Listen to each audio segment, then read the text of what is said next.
জুবিন গাৰ্গৰ ঘটনাৰ CID তদন্ত ঘোষণা মুখ্যমন্ত্ৰীৰ। শ্যামকানুন মহন্ত সিদ্ধাৰ্থ শৰ্মাৰ বিৰুদ্ধে হ'ব CID তদন্ত। চাওক সবিশেষ। জুবিন গাৰ্গৰ মৃত্যুৰ CID তদন্ত ঘোষণা কৰিলে মুখ্যমন্ত্ৰীয়ে। CID তদন্তৰ বাবে DGPক দিয়া হৈছে নিৰ্দেশ। শ্যামকানুন মহন্ত সিদ্ধাৰ্থ শৰ্মাৰ বিৰুদ্ধে CID তদন্তৰ ঘোষণা। সমগ্ৰ ঘটনাত তন্ন কৰা হ'ব পৰীক্ষা। পৰৱৰ্তী খবৰ। জুবিন গাৰ্গৰ শোকাবহ ঘটনাৰ আহি গ'ল বিগ এক্সপ'জ। সমগ্ৰ ঘটনাৰ কৰা হ'ব তদন্ত।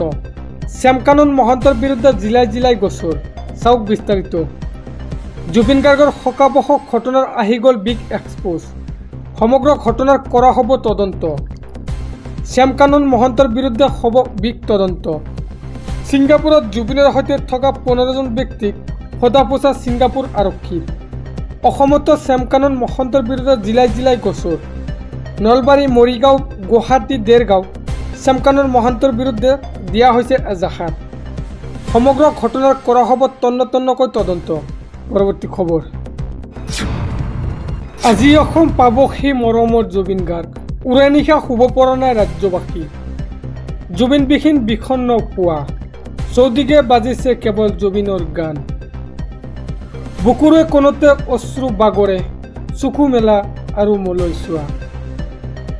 আজি অসম পাবহি মৰমৰ জুবিন গাৰ্গ। উৰে নিশা শুব পৰা নাই ৰাজ্যবাসী। জুবিনবিহীন বিষণ্ণ পুৱা।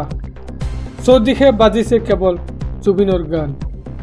চকু মেলা হাৰ পোৱা আৰু মোলৈ চোৱা। জুবিন গাৰ্গৰ বিয়োগত শোকস্তব্ধ ৰাজ্যবাসী। ৰাজহুৱা শ্ৰদ্ধাঞ্জলিৰ বাবে সৰু সজাত ৰখা হ'ব জুবিন গাৰ্গৰ নশ্বৰ দেশ। সাধাৰণ জনতাই শেষবাৰলৈ চাব পাৰিব জুবিন গাৰ্গক। জুবিনবিহীন প্ৰথমটো পুৱা সেমেকা। পৰৱৰ্তী খবৰ। সম্পূৰ্ণ হৈছে জুবিন গাৰ্গৰ মৰণোত্তৰ পৰীক্ষা। ছিংগাপুৰৰ জেনেৰেল হাস্পাতালত মৰণোত্তৰ পৰীক্ষা সম্পূৰ্ণ হৈছে। ইয়াৰ পিছত নশ্বৰ দেহ গতাই দিলে ভাৰতীয় কৰ্তৃপক্ষক। চাওক বিস্তাৰিত। এম্বুলেন্সত উঠাই হাস্পাতালৰ বাহিৰলৈ অনা হ'ল জুবিন গাৰ্গৰ নশ্বৰ দেহ।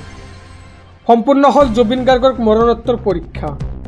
ছিংগাপুৰৰ জেনেৰেল হাস্পাতালত সম্পূৰ্ণ মৰণোত্তৰ পৰীক্ষা। মন্ত্ৰী বিমল বৰাই প্ৰকাশ কৰিলে এই তথ্য। মৰণোত্তৰ পৰীক্ষাৰ পিছত নশ্বৰ দেহ গতাই দিলে ভাৰতীয় কৰ্তৃপক্ষক। এম্বুলেন্সত উঠাই হস্পিতালৰ বাহিৰলৈ অনা হ'ল জুবিন গাৰ্গৰ নশ্বৰ দেহ। পৰৱৰ্তী খবৰ। ৰাজ্যৰ থানাই শ্যামকানুন মহন্তৰ বিৰুদ্ধে দাখিল কৰা হৈছে এজাহাৰ। আজি বিয়লি অসম পাবহি জুবিনৰ পাৰ্থিৱ দেহ। ৰাজ্যবাসীক লাগে বিচাৰ। জুবিন গাৰ্গৰ মৃত্যু সহজ নহয়। বৰ্তমান ৰাজ্যবাসীয়ে বিচাৰিছে বিচাৰ। কেৱল ধন ঘটাৰ বাবে জুবিন গাৰ্গক কিয় কৰা হ'ল ব্যৱহাৰ? স্বাস্থ্যজনিত বাধা থকা স্বত্বেও কিয় জুবিনক সাগৰলৈ লৈ যোৱা হৈছিল? সমগ্ৰ ঘটনাৰ আঁৰত অসাধু ব্যক্তিৰ ব্যৱসায়িক উদ্দেশ্য আছে নেকি? এনে অনুষ্ঠান পতাৰ কি লাভ, য'ত অসমৰ সম্পদ ধৰি ৰাখিব নোৱাৰিলে? বছৰত 101টা অনুষ্ঠান পতা আয়োজকৰ কাৰণে জুবিন গাৰ্গ নাইকিয়া হ'ল নেকি? জুবিন গাৰ্গৰ দুৰ্ঘটনাৰ তদন্ত বিচাৰি মহানগৰীত শ্যামকানুন মহন্তৰ বিৰুদ্ধে দাখিল কৰা হৈছে এজাহাৰ। নলবাৰী সদৰ থানাতো এজাহাৰ দাখিল। শ্যামকানুন মহন্তৰ ওপৰত তদন্ত হ'বই লাগিব বুলি সদম্ভ ঘোষণা।